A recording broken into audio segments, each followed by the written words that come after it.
आज जुमार खुतबाয় সংক্ষিপ্ত আলোচনা পেশ করব কোরআনুল কারীমের সূরা আল বাকারার 255 নম্বর আয়াতকে লক্ষ্য রেখে। এই আয়াতটি কোরআনুল কারীমের মধ্যে একটা গুরুত্বপূর্ণ আয়াত। ফজিলতপূর্ণ আয়াত। এই আয়াতটিকে আমরা কিভাবে কখন কাজে লাগাবো, আমাদের সমাজের লোকেরা কিভাবে এটাকে ব্যবহার করে, আল্লাহ কিভাবে ব্যবহার করতে বলেছেন, রাসূল সাল্লাল্লাহু আলাইহি ওয়াসাল্লাম কি শিক্ষা দিয়েছেন।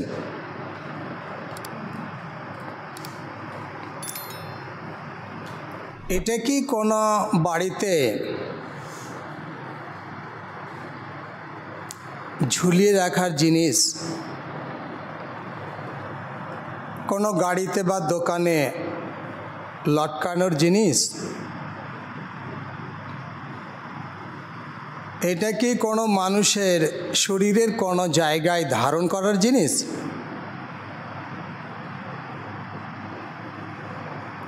এই আয়াতটা কি আমাদের বাড়ি থেকে জিনভূত তাড়ানোর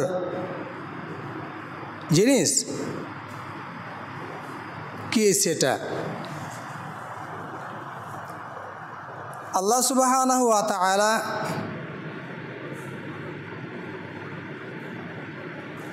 এই আয়াতটিতে তার তাওহীদের, তার গুণাবলীর, তার ক্ষমতার কথা উল্লেখ করেছেন।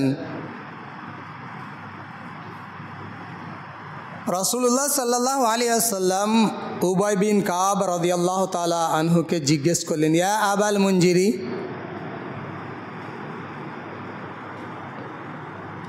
আইয়ু আয়াতিন মিন কিতাবিল্লাহি মাআকা আ'যামু? কোরআনুল কারীমের মধ্যে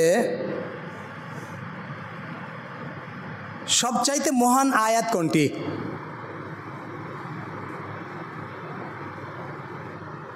উবাই বিন কাব রাদিয়াল্লাহু তাআলা আনহু তিনি বললেন, আল্লাহ ওয়া রাসূলুহু আ'লাম। যে বিষয়ে জিজ্ঞেস করছেন সে বিষয়ে আল্লাহ এবং তার রাসূলই ভালো জানেন সাল্লাল্লাহু আলাইহি ওয়াসাল্লাম। কোশ্চেনটা রাসূল সাল্লাল্লাহু আলাইহি ওয়াসাল্লাম রিপিট করলেন, হে আবাল মুনজির, আইয়ু আয়াতিন মিন কিতাবিল্লাহি মাআকা আ'যাম? কোরআনের মধ্যে সর্ব মহান আয়াত তোমার কাছে কোনটি মনে হয়? উবাই বিন কাব রাদিয়াল্লাহু তাআলা আনহু তিনি উত্তর দিলেন, আল্লাহু লা ইলাহা ইল্লা হুয়াল হাইয়ুল কাইয়্যুম। অর্থাৎ তিনি আয়াতুল কুরসি সূরা বাকারা 255 নম্বর আয়াতটি পাঠ করলেন। উবাই বিন কাব রাদিয়াল্লাহু তাআলা তিনি বলেন, ফাজারাবা ফি সাদরি। রাসূলুল্লাহ সাল্লাল্লাহু আলাইহি ওয়াসাল্লাম এই উত্তর শুনে আমার বক্ষে থাবা দিলেন, দিয়ে বলেন, আল্লাহর কসম, লিয়াহনিকাল ইলম ইয়া আবাল মুনজির। মানে উবাই বিন কাবের উপনাম আবাল মুনজির। রাসূল সাল্লাল্লাহু আলাইহি সাল্লাম বললেন, আল্লাহর কসম, আল্লাহ তোমার জন্য এই ইলমকে সহজ করে দিয়েছেন। এই জন্যই ইলমকে তোমার জন্য আল্লাহ সহজ করে দিয়েছেন।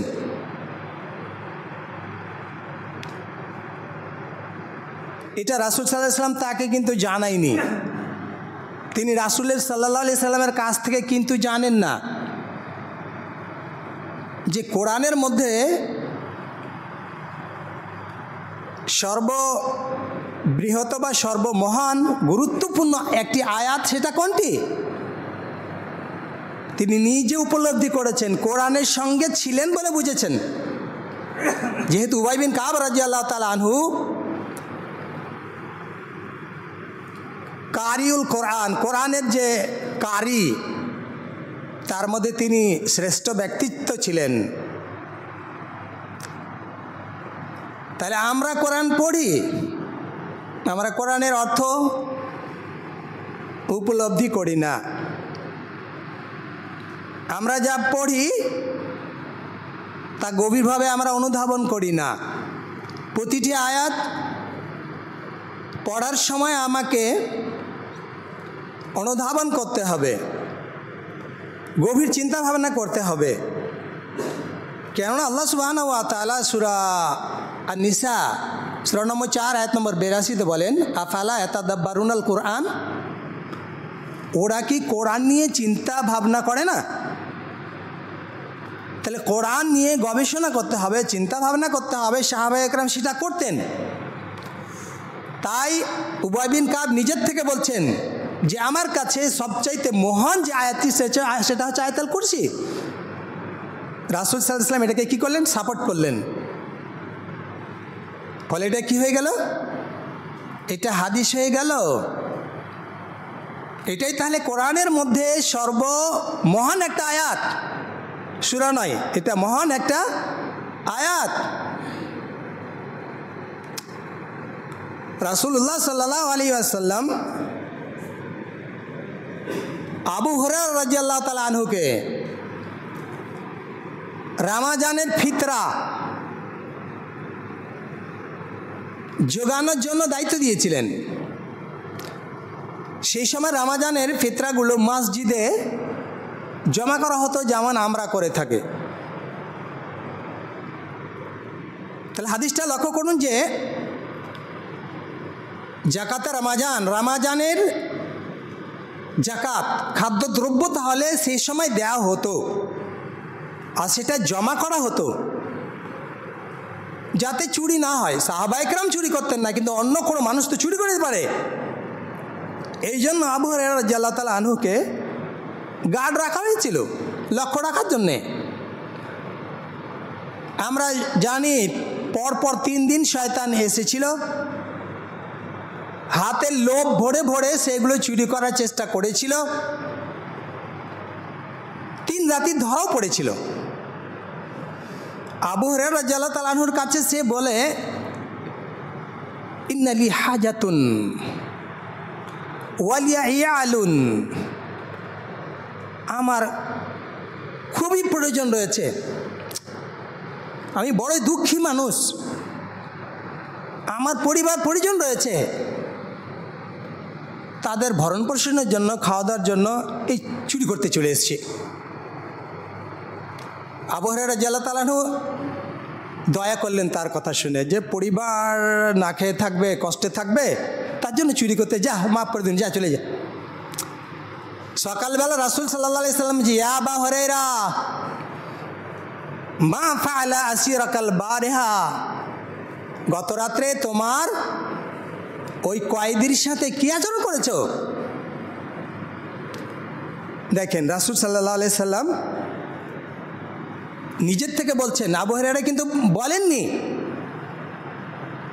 তো আবু হুরায়রা তো অবাক রাদিয়াল্লাহু তাআলা আনহু, যে রাসূল সাল্লাল্লাহু আলাইহি সাল্লাম আমার রাতের বেলার সেই ঘটনাটা জানলো কি করে? রাসূল সাল্লাল্লাহু আলাইহি সাল্লামকে ওহীর মাধ্যমে জানানো হয়েছে। তাহলে তিনি ওহীর মাধ্যমে জানতেন, সব কিছু জানতেন? জি না, ওহীর মাধ্যমে যেটুকু জানতেন সেটুকুই বলতেন।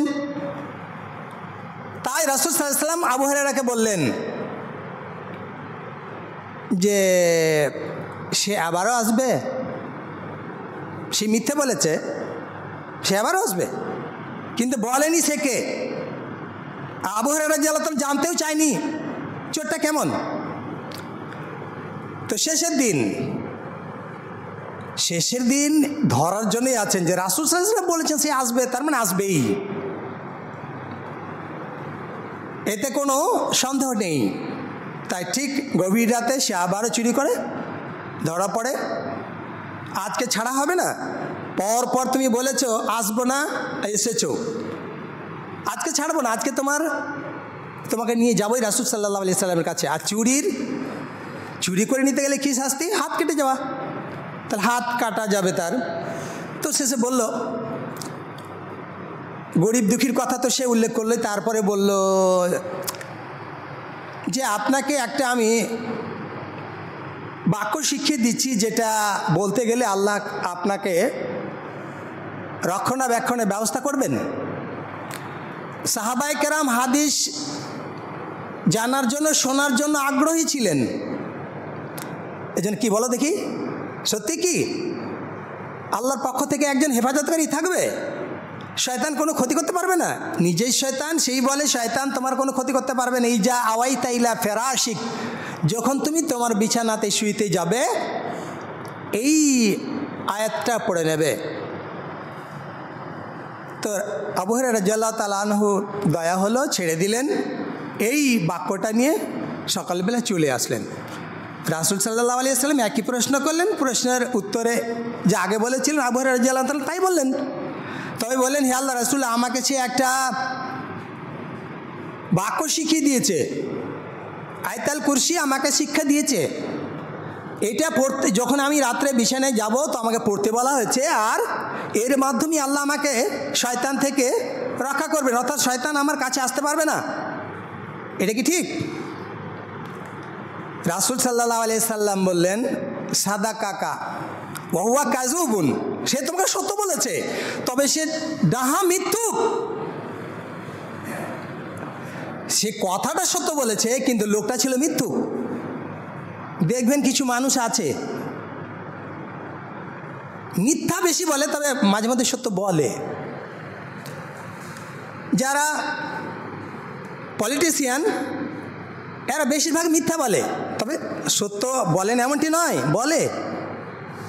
শয়তান যেমন বলে। সব ধরনের পলিটিশিয়ানদের আমি বলতে চাইলাম যে তারা মিথ্যা বলে, এমনটি না।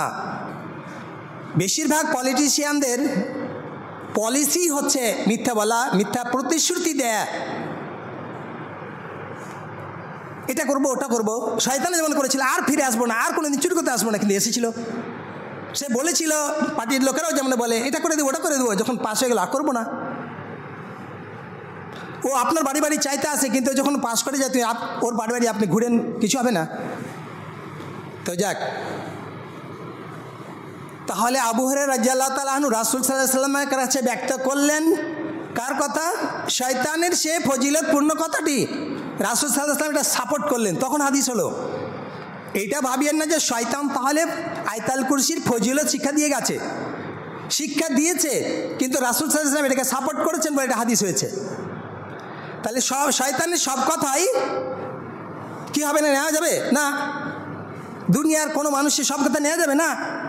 যেমন ইমাম মালিক রাহিমাহুল্লাহ মদিনার মসজিদে হাদিসের দার্স দিতেন।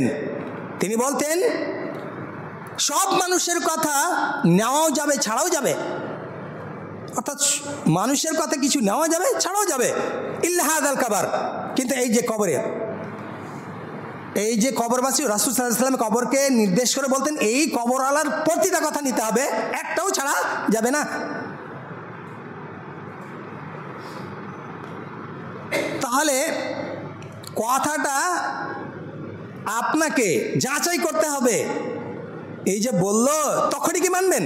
না, যে জানে তার কাছে জানতে হবে, অথবা কোরআন হাদিসের সাথে মিলিয়ে দেখতে হবে। কারো কাছ থেকে কোনো কিছু পেলেন আর ছেড়ে দিলেন বা করতে লেগে গেলেন, এমনটি না। যেমন আল্লাহ সুবহানাহু ওয়া তাআলা সূরা হুজরাত সূরা নম্বর 49 আয়াত নম্বর 6 বলেন, ইয়া আইয়ুহাল্লাযীনা আমানু ইন জাআকুম ফাসিকুম বিনাবাইন ফাতাবায়ানু। হে ঈমানদারেরা, তোমাদের কাছে কোনো ফাসিক ব্যক্তি যদি কোনো সংবাদ নিয়ে আসে, কোনো খবর দেয়, কোনো বিষয়ে তোমাদেরকে জানায়, ফাতাবায়ানু, তোমরা সেটা যাচাই বাছাই করে তারপরে অ্যাকসেপ্ট করবে। তাহলে যাচাই বাছাই করার কথা আল্লাহ সুবহানাহু ওয়া তাআলা বলেছেন। তাহলে কোনো কথা কারো কাছ থেকে শোনা মাত্রই গ্রহণ করা বা ছেড়ে দেওয়াটা বুদ্ধিমানের কাজ নয়। বুদ্ধিমানের কাজ কি হবে? আপনার থেকে যারা বেশি জানে বোঝে ওর কাছ থেকে জানা, অথবা নিজে কোরআন সুন্নাহ ঘেঁটে মিলিয়ে না। এবার হচ্ছে আমার থেকে যারা জানে তার কাছে জানবো। এই জন্য আল্লাহ সুবহানাহু ওয়া তাআলা সূরা নাহল সূরা নম্বর 16 আয়াত নম্বর 43-এ বলেন, ফাসআলু আহলা যিকরি ইন কুনতুম লা তা'লামুন বিল বায়িনাতি ওয়া যাবুর। যদি কোনো বিষয় তোমাদের জানা না থাকে, অজানা থাকে, তাহলে জাননেওয়ালার কাছে জানো, প্রমাণ সহকারে জানো। তাই কোনো আলেম ওলামার কাছে কোনো কিছু জানবেন, দলিল প্রমাণ সহকারে জেনে তারপর সেটা করবেন। দলিল পাওয়া গেলে খুবই ভালো, না পাওয়া গেলে আপনি সেটা করবেন না। তাহলে এই যে আয়াতুল কুরসি, সূরা বাকারা 255 নম্বর আয়াতটি কোরআনের মহান একটি আয়াত। এটা আপনি কোথায় পড়বেন? শিক্ষা দিল যে বিছানাতে যখন ঘুমাতে যাবেন তখন পড়বেন। রাসূল সাল্লাল্লাহু আলাইহি সাল্লাম বলেন, যে ব্যক্তি প্রতি সালাতের পরে, প্রত্যেক ফরজ সালাতের পরে একবার আয়াতুল কুরসি পাঠ করবে, মৃত্যু ছাড়া তাকে জান্নাতে যেতে কোনো জিনিসই বাধা হবে না। তাহলে একজন মানুষ প্রতিনিয়ত অর্থাৎ প্রত্যেক ফরজ সালাতের পরে যে আয়াতুল কুরসি একবার করে পাঠ করে, সে জান্নাতে চলে গেছে। যায়নি কেন? এখন ও মরেনি তাই। তাহলে মরলেই লোকটা জান্নাতে যাবে। সে আয়াতুল কুরসিটা আপনার আমার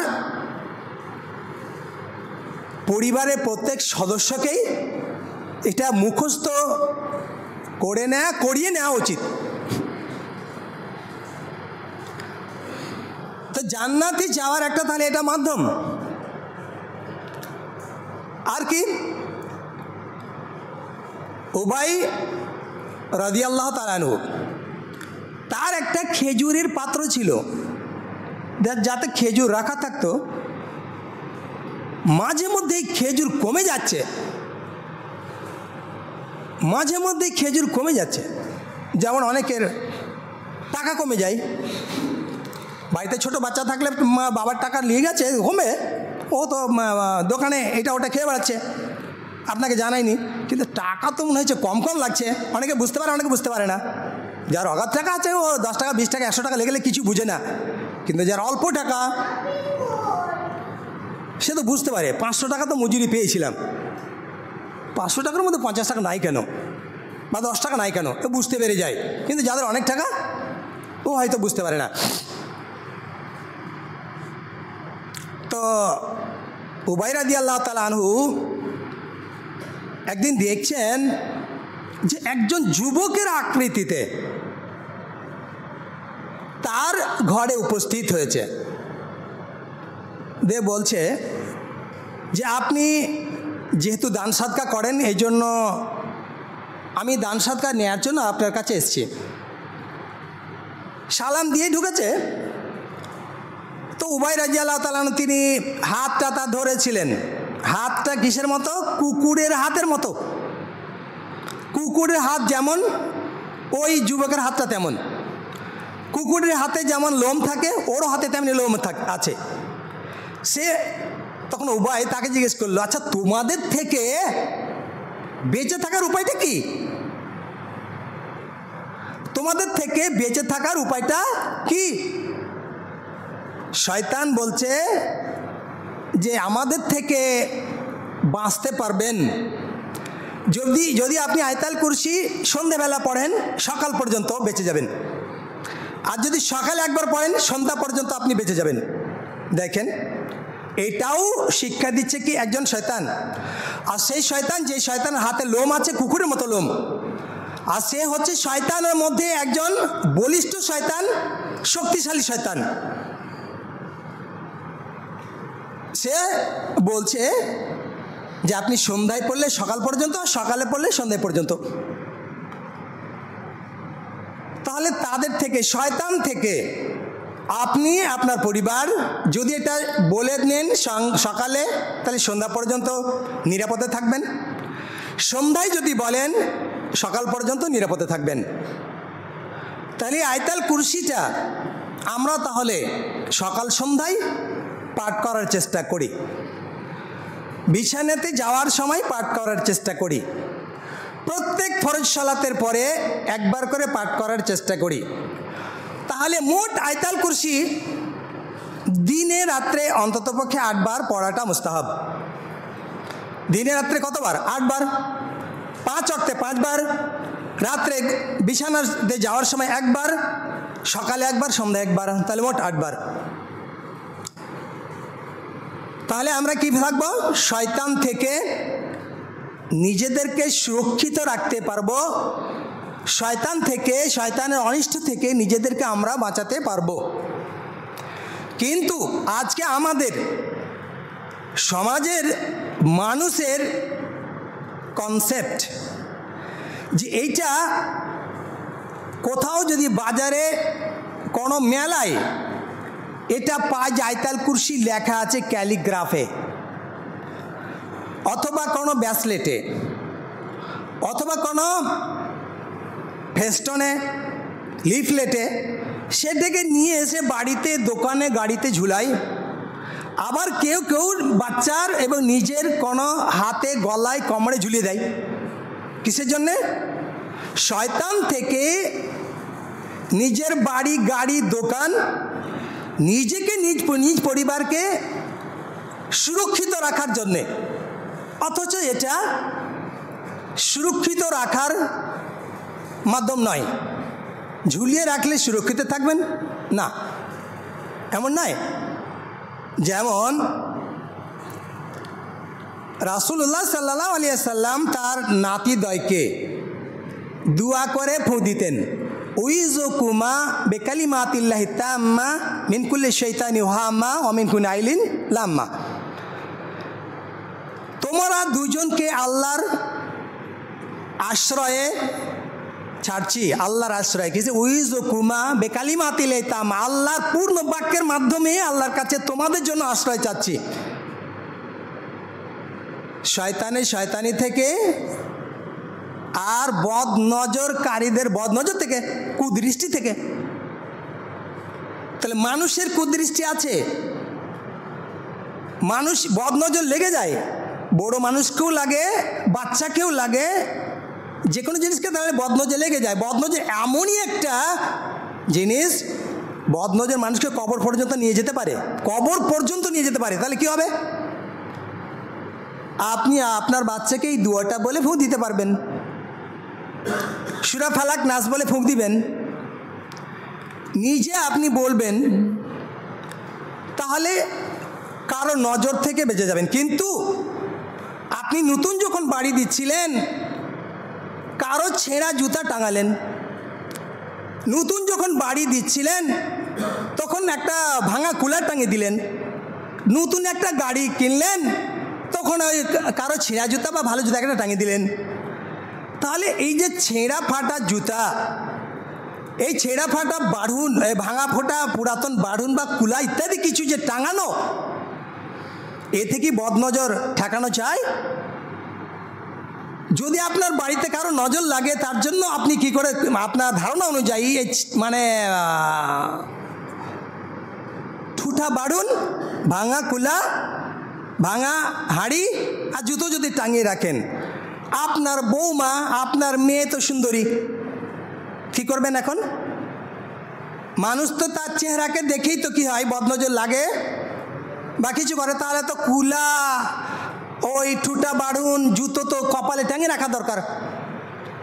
বাড়িকে রক্ষা করার জন্য আপনি এগুলো ব্যবস্থা করেন, তাহলে আপনার বৌমা বা স্ত্রী অথবা আপনার ছেলে মেয়েদের গলায় বা কপালে কি টাঙাতে দরকার? এগুলো টাঙানো দরকার, কিন্তু আমার টাঙাই না। তাহলে বাড়িতে, গাড়িতে, দোকানে এই সমস্ত টাঙানো জিনিস নয়। বাড়িতে ঢুকবেন, আল্লাহ জিকির করবেন, গাড়িতে উঠবেন, আল্লাহ জিকির করবেন, আপনি দোকান খুলবেন, আল্লাহ জিকির করবেন। রাসূলুল্লাহ সাল্লাল্লাহু আলাইহি সাল্লাম বলেছেন, আপনারা এটা শুনেছেন, বাড়িতে প্রবেশের সময় কেউ যদি বিসমিল্লাহ বলে সালাম দিয়ে ঢুকে আর খাবারের সময় বিসমিল্লাহ বলে, শয়তান ওই বাড়ি থেকে চলে যায়। এটা আমরা গত জুমায় আলোচনা করেছি। তাহলে বাড়িতে, গাড়িতে যে কোনো সময় আল্লাহ জিকির করলে আর শয়তান থাকে না। কিন্তু টাঙানোর ব্যবস্থা কেন? আপনার ছেলে, বাচ্চা ছেলে বা বাচ্চা মেয়ে কান্নাকাটি করছে, তার জন্য আপনি যারা তাবিজ কবজ লেখে তাদের কাছে গেলেন আর সেটাকে নিয়ে এসে ঝুলিয়ে দিলেন। এটা কোরআনের অবমাননা করা হচ্ছে। এটা হুদাল্লিনাস, এটা মানুষদের জন্য হেদায়েত, যারা জীবিত তাদের জন্য, মৃতদের জন্য নয়। এটা মানুষদেরকে, যারা জীবিত মানুষ তাদেরকেই এটা পথ দেখাবে, জান্নাতের পথ দেখাবে, জাহান্নাম থেকে বাঁচার পথ দেখাবে, আল্লাহকে চেনা জানার পথ দেখাবে, রাসূল মুহাম্মদ সাল্লাল্লাহু আলাইহি সাল্লামকে জানা চেনার পথ দেখাবে, তাহলে ইসলাম সম্পর্কে জানাবে, এত কিছু করবে, কিন্তু গলায় ঝুলিয়ে দিলে একটি অবমাননা করা হবে। তখন কি বলবেন? যে কোরআন এবং মানে রমজানের সিয়াম আল্লাহর কাছে সুপারিশ করবেন, তাহলে কোরআন যে পড়ে ওখানে রয়েছে যে আমি তার রাতের ঘুম বন্ধ রেখে সে আমাকে তেলাওয়াত করেছে, তো যে তেলাওয়াত করেছে তার জন্য এটা সুপারিশ করবে, তার জন্য এটা শিফা হবে। যেহেতু আল্লাহ কোরআনকে শিফা বলেছেন, কোরআনে যে কোনো আয়াত আপনি পড়বেন এটা আপনার জন্য আরোগ্য দান করবে। কিন্তু এটা লটকাবেন, এটা কোথাও ঝুলিয়ে দিবেন, এটা আপনার কোনো উপকার করবে না। তাহলে শয়তান জানে এমন কত মানুষ যে আয়াতুল কুরসি ঝুলিয়েছে ওর ক্ষতি করে না, কেন? ও তো জেনে গেছে এটা তো আমি অন্যায় কাজ করিয়ে দিয়েছি, এ পাপ কাজ ওকে লাগিয়ে দিয়েছি, বেদাত কর্মে ওকে লাগিয়ে দিয়েছি, কোরআনের অবমাননার কাজ ওকে লাগিয়ে দিয়েছি, ঠিক আছে, আর একে আমি খোঁচা মারবো না, ওর বাচ্চা কানবেও না। তাহলে শয়তানের খোঁচাতেই যে বাচ্চাটা কানতো, শয়তানের খোঁচাতেই যে আপনার বাড়িতে অশান্তিটা হতো, যে আপনি মানে অশান্তিতে থাকতেন, শয়তান আর করবে না, কেন? দেখছে এদেরকে পাপে কাজে লাগিয়ে দিয়েছি। যেহেতু রাসূল সাল্লাল্লাহু আলাইহি সাল্লাম বলেন মান তাআল্লাকা তামিমাতান ফাকাদ আশরাকা, যে তাবিজ কবজ ঝুলালো শিরক করলো। তাহলে ও তো জানছে যে আমি তো বড় কাজে, আসমানের নিচে জমিনের উপরে সবচাইতে বড় যেটা পাপ, সে পাপে তো লাগিয়ে দিয়েছি ওকে। তার ওর পিছিয়ে আমার লেগে লাভ কি? ওর বাচ্চা কাচ্চাকে, ওর পরিবারকে আর মানে শাসিয়ে লাভ কি? চল অন্য পরিবার দেখি। তাহলে বিভিন্ন মানুষকে বিভিন্নভাবে কি করে? শয়তানের মাধ্যমে শয়তানি করে। তো যাক, এই আয়াতুল কুরসি সম্পর্কে বলতে বলতে আমাদের সময়টা গড়িয়ে চলে যাচ্ছে। তাহলে একটি গুরুত্বপূর্ণ এবং একটা মহান আয়াত, এটা প্রতিটা ফরজ নামাজের পরে পড়বেন। তবে শুনুন, এটা বুকে ফু দেওয়ার কোনো বিষয় নয় যে আয়াতুল কুরসি পড়ে বুকে ফু দেবেন, না, বুকে ফু দেওয়ার এটা বিষয় নয়। তাহলে কি করতে? জাস্ট পড়তে বলা হয়েছে, জাস্ট পড়বেন। যেমন ফু দেওয়ার বিষয়টি রয়েছে, যখন আপনি বিছানাতে ঘুমাতে যাবেন 2 হাত জড়ো করবেন, সূরা ইখলাস, সূরা ফালাক, সূরা নাস পড়বেন, ফুঁক দিয়ে আপনার সম্মুখ ভাগটা আপনি স্পর্শ করবেন, মালিশ করবেন। কয়বার? 3 বার। এটা আছে, হাত জড়ো করলেন, থুতু করলেন, পড়ার পরে 3 বার এটা করলেন। কিন্তু আয়াতুল কুরসি পড়ে প্রত্যেক ফরজ নামাজে পড়ে ফু দেবেন, অথবা সকাল সন্ধ্যা একবার করে ফু দেবেন, অথবা বিছানাতে যাওয়ার সময় ফু দেবেন, এটা নেই। তাহলে এটা কি করবেন না? বিবেক খাটিয়ে আমল নষ্ট করবেন না। যেটা নেই তো সেটা করতে যাবেন না, স্বাভাবিক আছে যেটা স্বাভাবিক রেখে দেন। কেন আপনি খুঁচিয়ে খুঁচিয়ে জিজ্ঞেস করেন? কেন আপনি এটা বলে না? এত চুল চেরা বিশ্লেষণ, এত চুল চেরা প্রশ্ন করছে, মনে হচ্ছে চুলেরও বাকলা তুলে নেবে। চুলের কি খাল আছে, চাম আছে? না। তো যেটা নর্মালিভাবে আছে বলা আছে ওটাকে নর্মালিভাবে নেন, যেটাকে গভীরভাবে দেয়া আছে সেটাকে সেভাবে নেন। তো যতটুকু বুঝতে পারছেন ততটুকু বুঝেন, যেভাবে মানে বলা হয়েছে সেভাবেই নেন, প্রশ্ন করিয়েন না এটা কেন রাসূল করেছেন, এটা কেন করেছেন। যদি বুঝতে পারা যেত ভালো, আর যদি না বুঝতে পারা যেত কোনো ব্যাপার নেই, ওটা করো। আমার বিবেকে ধরছে না, রাসূল করতে বলেছে সাল্লাল্লাহু আলাইহি ওয়াসাল্লাম, করবো। সাহাবায়ে কেরাম করতেন, কিন্তু আমার বিবেকে বাঁধছে এটা কীভাবে করবো, অথচ সাহাবায়ে কেরাম করেছেন, করেন। কেন আপনি বিবেক খাটাবেন? ইসলামে বিবেক কেন? তাহলে কোরআন সুন্নাহ যা থাকবে সে অনুযায়ী আপনাকে আমল করতে হবে। তাহলে আয়াতুল কুরসি কীভাবে আমরা করব, আমাদের সমাজের লোকেরা কীভাবে করে, এটা জানতে পারলেন।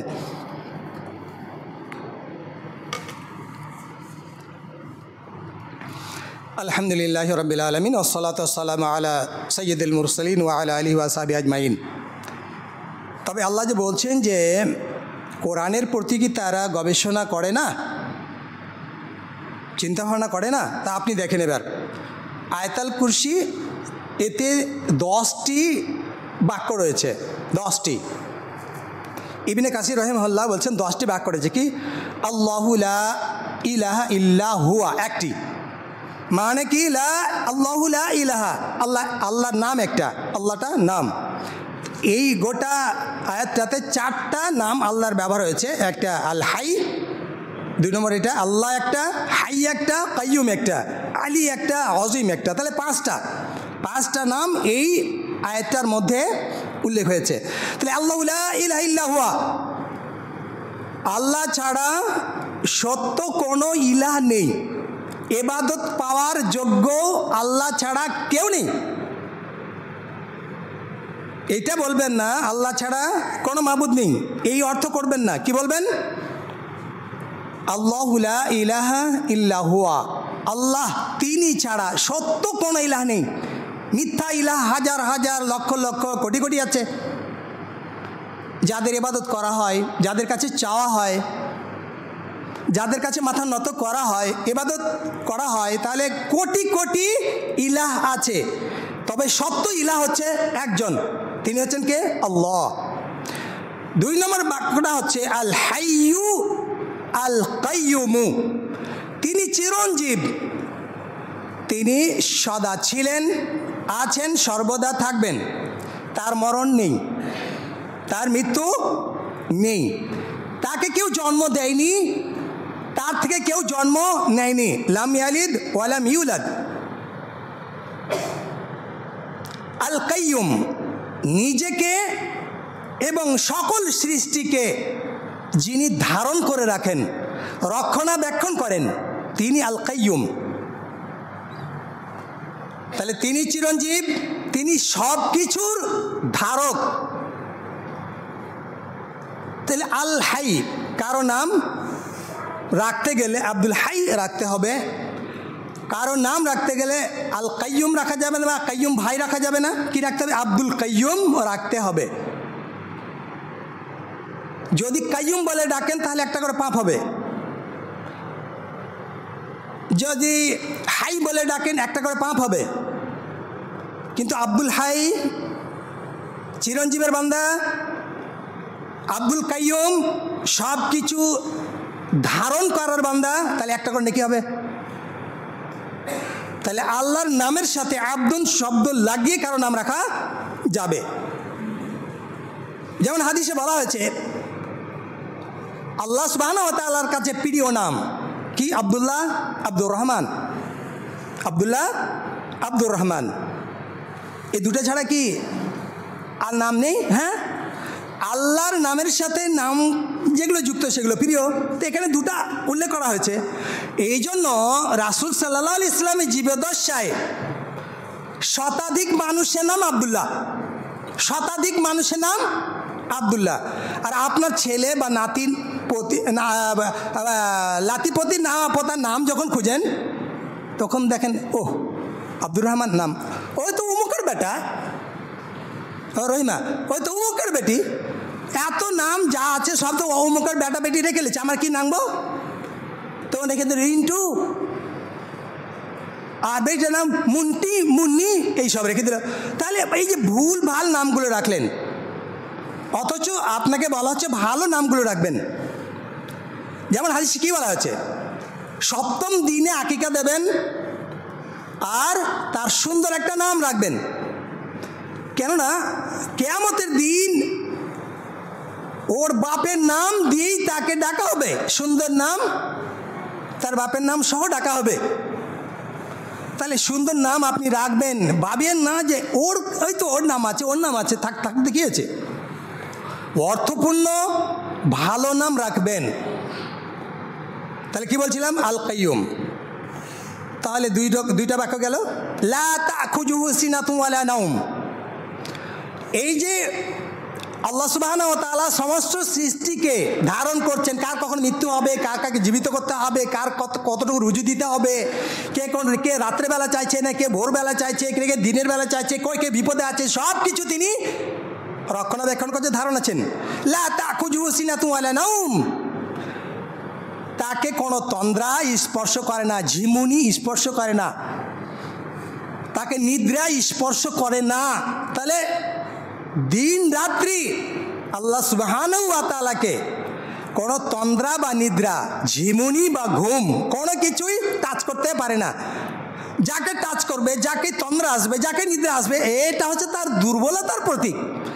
আমরা যখন ক্লান্ত হয়ে যাই তখন আমাদের চোখটা লেগে আসে।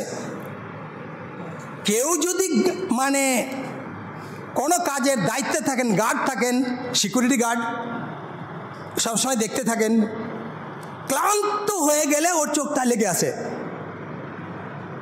আর যখন তাকে চেক করার জন্য কেউ যে চলে আসে, একদম ধরপড়ে উঠে, ও ঘুমাচ্ছিলাম, না না, ও চোখটা মানে বন্ধ করছিলাম, ঘুম আসেনি, এইভাবে তাহলে কাটিয়ে দেওয়ার চেষ্টা করে।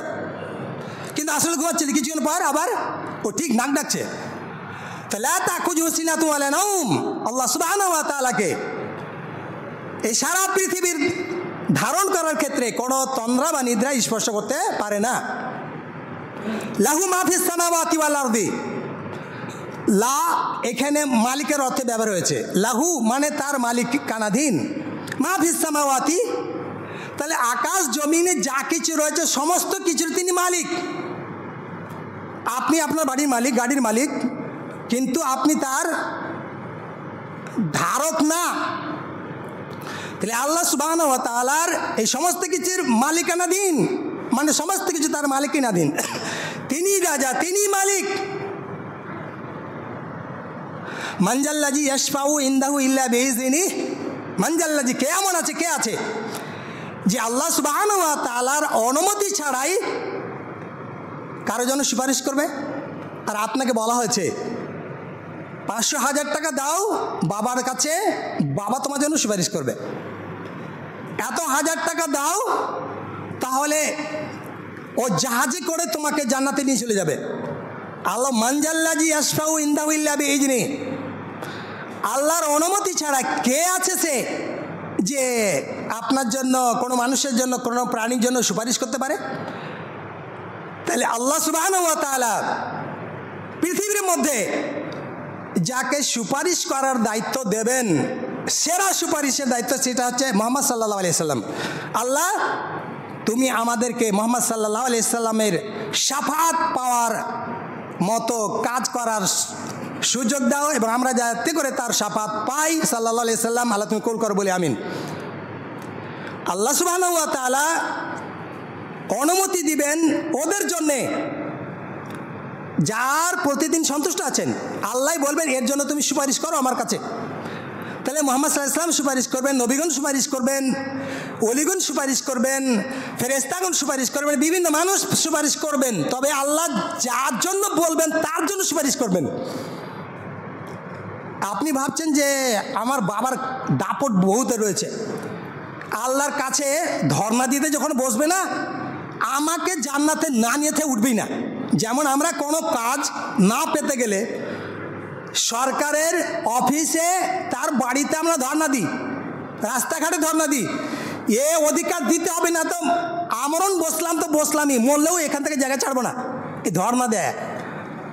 কোনো মানুষই সেদিন এই ক্ষমতা দেখাতে পারবে না। এই জন্য আল্লাহ বলছে মানজাল্লাজি ইয়াশফাউ ইনদাহু ইল্লা বিইজনিহি, ইয়ালামু মা বাইনা, ইয়ালামু আল্লাহ সুবহানাহু ওয়া তাআলা জানেন মা বাইনা আইদিহিম ওয়া মা খালফাহুম, তাদের সামনে আর পেছনে কি আছে সমস্ত কিছু আল্লাহ সুবহানাহু ওয়া তাআলা জানেন। তাহলে কেউ জানে না।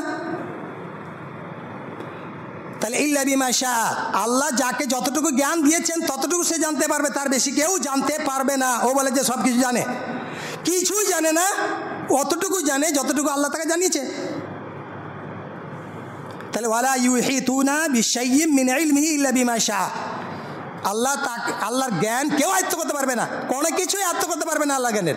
তবে আল্লাহ যার জন্য যতটুকু নির্ধারণ করেছেন সেইটুকুই সে কি করতে পারবে, সে ধরতে পারবে। ওয়াসিআ কুরসিয়ুহুস সামাওয়াতি ওয়াল আরদা, ওয়াসিআ কুরসি, কুরসি মানে কি, আমরা কুরসি মানে আরবিতে বলা হয় চেয়ার। বিভিন্ন জনে বিভিন্ন অর্থ করেছে যে এই কুরসি মানে ক্ষমতা, কুরসি মানে হচ্ছে শক্তি, কুরসি মানে এটা রাজত্ব, কুরসি মানে এটা আল্লাহর পা রাখার জায়গা, ইত্যাদি ইত্যাদি। তো ওয়াসিআ কুরসিয়ুহুস সামাওয়াতি ওয়াল আরদ, আসমান জমিনকে বেষ্টন করে আছে, ঘেরে আছে আল্লাহর কুরসি। কুরসি কত বড়? আসমান জমিনকে যদি পেটের মধ্যে নিয়ে থাকে তাহলে কুরসি কত বড় আছে আপনি কল্পনা করতে পারবেন? শুধু মানে করতে পারবেন, এর গূঢ় রহস্য আপনি বলতে পারবেন না, এর পিছনে আপনি পড়বেনও না। ওয়ালা ইয়াউদু হিফজুহুমা, আসমান জমিনের মধ্যে যা কিছু রয়েছে তার যে রক্ষণাবেক্ষণ করছেন, ওয়ালা ইয়াউদু হিফজুহুমা, এই দুটাকে রক্ষণাবেক্ষণ করতে আল্লাহকে কোনো ক্লান্তি হয় না, ক্লান্তি ধরতে পারে না। ওয়া হুয়াল আলিয়্যুল আযীম, তিনিই হচ্ছেন সুউচ্চ, তিনিই মহান। তাহলে 10টি মানে ছোট ছোট বাক্য রয়েছে এই আয়াতুল কুরসির মধ্যে। অর্থটা দেখতে হবে, মনে মনে এর অর্থর প্রতি নজর রাখতে হবে, ধ্যান রাখতে হবে, দিয়ে পড়তে হবে, তাহলে এটা উপকার পাবেন। যেহেতু বলা হচ্ছে যে সত্য পড়ে শয়তান পালিয়ে যায়, আর আপনি মানে বেখেয়াল পড়লেন, পড়ছেন কাজ সাথে মানে দেখে আছেন কোনো জিনিস দেখছেন আর পড়ছেন না, কাজ হবে না। ওদিকে ভালো মনোযোগ সহকারে পড়বেন, তাহলে কাজ হবে। আল্লাহ তুমি আমাদেরকে বোঝা তৌফিক দান করুন।